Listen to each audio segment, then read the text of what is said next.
Hi, my name is Holger Broeer, and welcome to my YouTube channel. And I'm very proud to have my dear friend and mentor, Dr. Fresco, Hermann Fresco, with me. We talk about sales, science, and neuroscience. And his new book is out. His new book is about the brain and why we need to feed the brain, why we have to keep our brain healthy. That is correct. So tell me more about your book.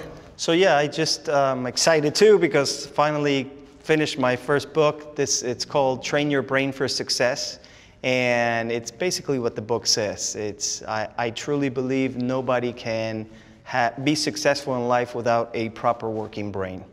And the basic premise of the book is if your brain is not in perfect working condition, if it's not fed correctly, if it's not healthy enough, it's going to ultimately lead to poor decision making, which ultimately leads to failure. So I actually have a diagram, if you don't mind.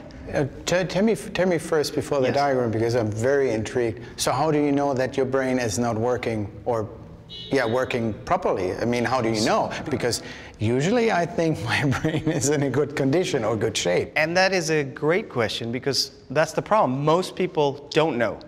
You know, the thing with the brain is that it doesn't give you the obvious reason. You don't go to the doctor because now you're not focusing enough, or you don't go to the doctor because you feel you can't remember things effectively. People go to the doctor in a heartbeat because their stomach hurts or because they broke an arm or a leg. But the brain, unfortunately, everything that happens to the brain is long-term, and you can't really tell what's happening until it's too late. Like I've watched one of your videos where you talk about piling up the decision-making process that people make with your M&M example, which is a great example that depicts exactly what's happening with people's brains. It's like they pile a decision after another one where it's completely wrong, and by the time they realize it's too late. This is why, for example, people have Alzheimer's. Did you know that 97% of the Alzheimer's cases could be prevented? There's only 3% of the people that have Alzheimer's that actually have Alzheimer's because of a genetic defect, right? There's 3 genes that have been identified that if you have this variation, you're guaranteed to have Alzheimer's. But the other 97%, so that means that of 100 people, 97 people could have prevented Alzheimer's. How could they prevented Alzheimer's? By doing things ahead of time, throughout their life, making the right choices, in this case, the right healthy choices, so that they can live a longer and prosperous life. Wow. So, to answer to your question, how do you know? You don't know unless you learn, unless you educate yourself. So like you said, you're always looking for mentors. So who can teach you how to understand your brain if it's not a brain expert? So I always thought this is why I wrote this book, because this is a first step of letting people know, hey, this is how your brain works, and this is all the problems it can have, and this is how you can fix it. So it's kind of like a psychological problem. You don't know you have the problem until you know you have the problem, until somebody tells you you have the problem, and you can't start fixing it until then. So if you're a person that is constantly making bad decisions, you probably don't know. If nobody's telling you, hey, dude, you're making the wrong decisions all the time, there's something wrong with your decision-making process, how you know how to fix it? So this is kind of why I came about writing this book. It's so I give people a tool in their hands where they can say, okay, I have these issues, and these are the tools that I can use to fix these issues. Or, I didn't know I had these issues, and now I know. I mean, I am fortunate to say I'm a neuroscientist and I've learned about the brain, but I constantly learn all the time. As new technology comes out, as new research comes out, I learn things myself. I recently, which is at the beginning of my book, I talk about how I went and did some brain scans.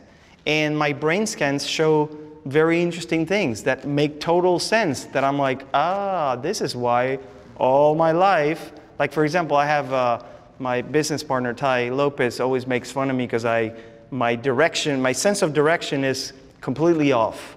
So which means if I have to go right, I go left. I have to go left, I go right. If I have to go up, I go down.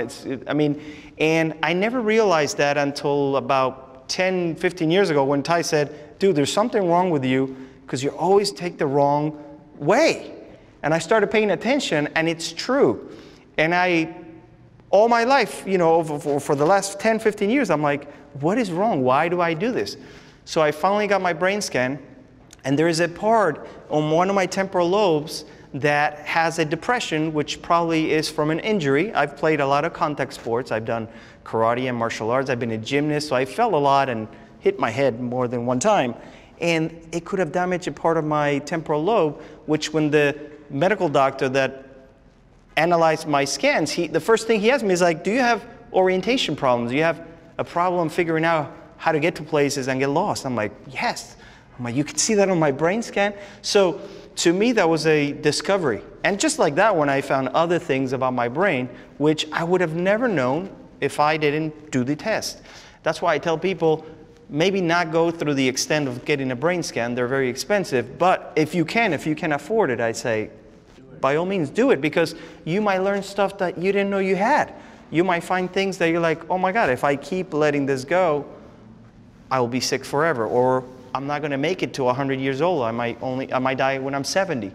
And that's the thing with brain health, is that people disregard the brain so much that by the time they realize it, it's too late. And that's why I go back to the Alzheimer's. It's if you would have a healthy lifestyle, if you exercise regularly, if you do some of the things that we know are beneficial to fight dementia or diseases like dementia or Alzheimer's, then you are extending your lifespan without you even knowing. But right now, you're 20, 19, 15, you're eating pizza, hamburgers all day, you're hitting your head with, you know, too much sugar, everything, and it's having a toll at the end of your life, and you could have avoided it.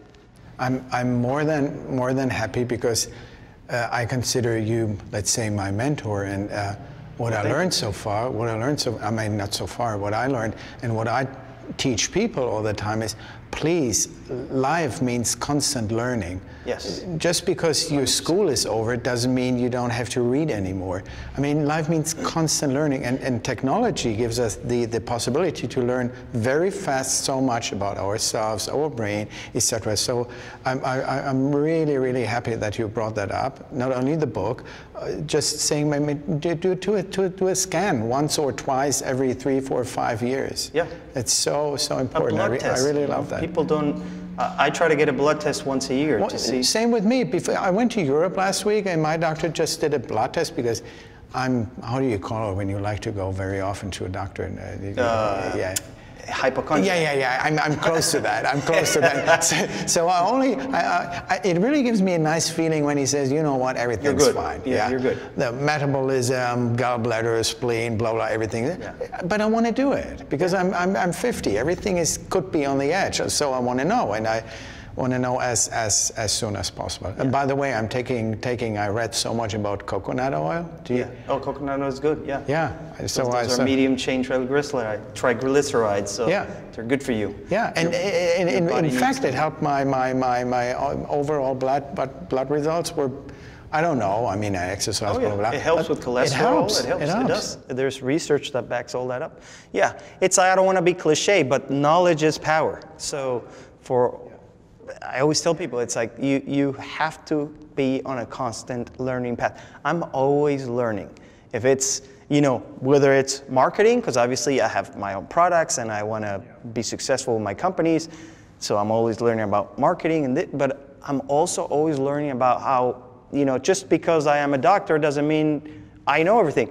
I mean, I graduated as a doctor about 15 years ago, so within 15 years there's so much change. So many new research, so much new stuff, especially in the brain field, that you have to keep up. You can't just stay stagnant for the rest of your life. So that's so true. That's so true. And in Europe, when I talk and teach and mentor people, I always remember the story you told me about adrenaline and oxytocin. Like you trigger the one part, or you trigger the other part. You lost probably the conversation, because when there's adrenaline in your body, it takes minutes to recover from that. Or you trigger the oxytocin, and you have a nice, I'm not saying mellow, but you have a nice conversation. So you have to know what you're doing. So yes, knowledge and that's why knowing you, knowing your body, knowing other people. So The other part of my book really covers on relationships and understanding yourself and your emotional self, right? Because if you don't understand yourself, you can never really understand others. 100%. That's what I said in another speech. So the first step is you got to understand yourself. You have to know. Actually, I'll go ahead and do the diagram now so that I can show you. But so the basics of the book, we call it 3 pillars of life, I call it. The 3 pillars of life are, and I'm going to represent them with circles here, right? And one is wealth, represented with a W. The other one is health. And the other one is relationships. Now these are the keys. So there's millions of books about wealth and health and relationships. Some talk about 3, some talk about 2. And then finally there's like, what's your ultimate goal in life? It's like, obviously you want to be successful, but why do you want to be successful? Because you want to achieve happiness, right? So the goal, if you could think about it, it's like, what's the goal of any individual is eventually be happy. You don't want to be a miserable person. So happiness and have purpose, right? So I always say happiness and purpose, I'll put a little P here, kind of go hand in hand together. And the reason why I represent it this way is because if you can have all the wealth in the world, right?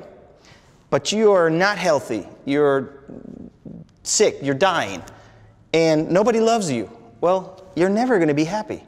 That's why it's a conjunction of all 3 things in order to achieve happiness. I've seen people develop a similar system where they put happiness as one of the pillars, but I'm like, no, happiness. So you can think of it as, you have 3 pillars,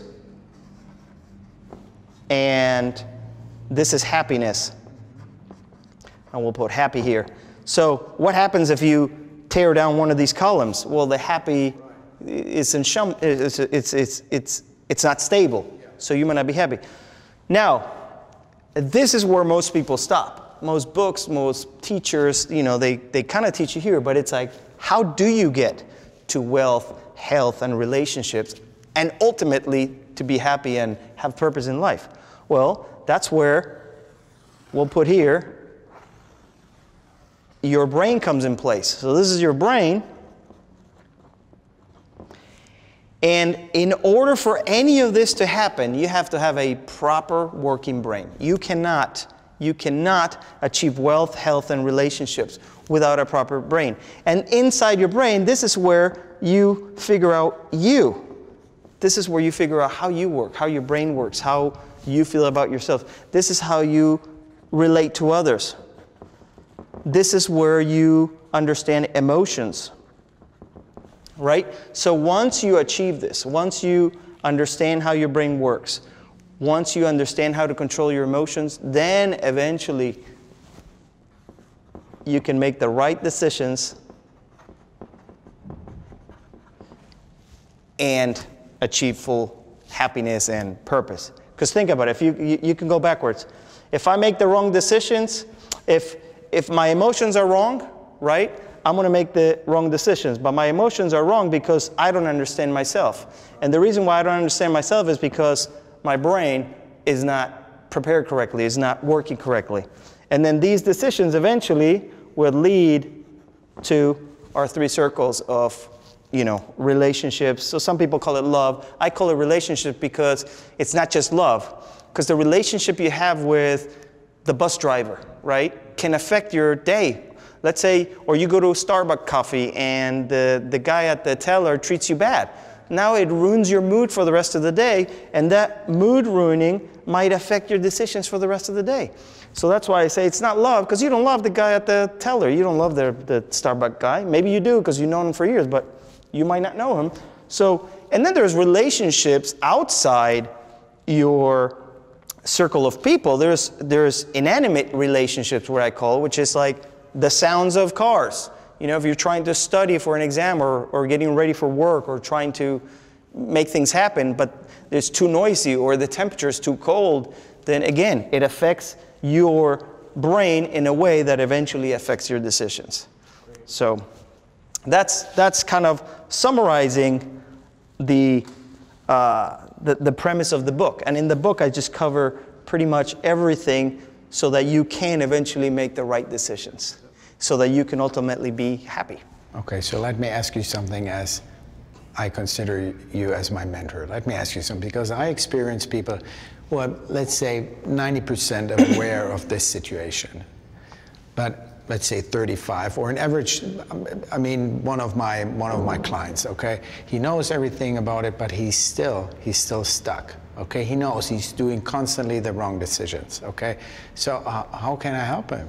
I mean, yeah, you know what I'm talking about. Yeah, okay? yeah, I understand. Because at some point in your life, you just turn around and you say, you know what, I'm 35 and I know I'm smart, whatever, coming from, I know I took so many wrong paths, wrong decisions, and they pile up as a shitty whatever I'm living now. Yeah. But then he's asking me for help, and I say, okay, here's the solution, and he fully understands it, but still his brain is not able to correct the path. The shortest answer is, he understands it, but he still doesn't believe it. He still thinks in the back of his mind that, no, I'm doing the right thing. Because when you submit to saying, okay, I need help, imagine a drug addict, right? There's some drug addicts that will go to rehab and do well. And there's some drug addicts that will go to rehab. They both know that they have problems, right? There's some drug addicts, all drug addicts know they have a problem.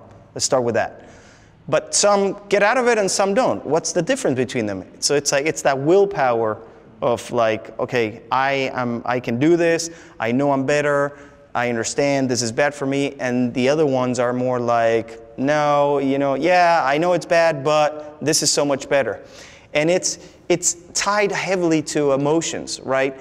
And in the case of a drug addict, for example, that emotion is reward.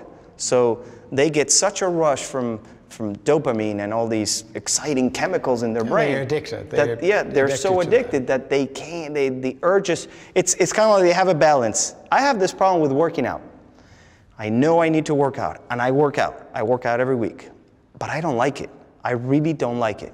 But you know the way I do it, the reason why one day I said, okay, I have to start working out, no matter what, I'm gonna make myself work out. I look at the balance. Right? And I say, okay, I don't like working out, but if I don't work out, these are all the problems I'm going to have in the long run. Same with me, I just said it. I do things I usually don't like because literally I have fear, I'm afraid. Yeah. I don't want to end up like with disabilities or obesity or whatever. So in this case, my fear triggers me. Okay, so I understand. It's really, I really like what you said about he doesn't believe it. Yeah. And that's what I tell people. I say, I take some time and energy and effort, and I try to teach them and help them. And after 2 or 3 hours, I really see in their eyes, no. They hear what I say. They hear it. They understand it. Yeah, they understand, and they're smart. And then I say, you know what? Your problem is you're fully in denial. Okay, you don't believe yourself. You don't. Basically, you don't want it. Yeah. And maybe they're fear-based. Maybe they're. And you mentioned fear is another big component of not wanting to do stuff. It's like they're scared. So I don't know what your friend's situation is, but if it's, let's say it's a money issue, it might be where he has to change jobs, and he knows it.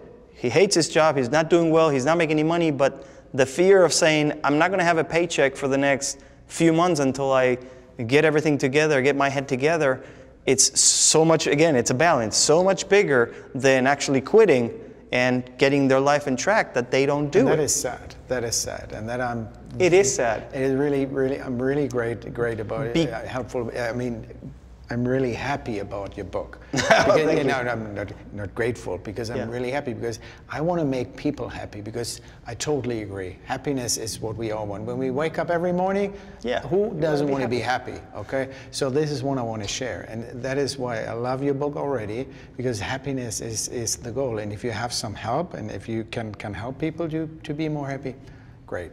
Yeah, oh, absolutely, yeah. Yeah. So usually I say, buy my book. Yeah. Okay. So we can wrap it up. But usually, people should buy your book. Okay. Tell me, when is it coming out? So the book, it's coming out. So it went for print today. It's going to be available on Amazon next week.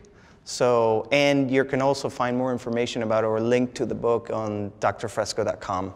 So I'll have a link on my website so you can get the book, and hope you guys get it. You know, you guys watching get it. Well, I get one, right? I mean, Yeah. you signed You're going to get you're going to get a free signed copy. Free signed copy for Holger. Herman, I appreciate it very, very much. Thank you so much for taking the time. No, thank you for having me here.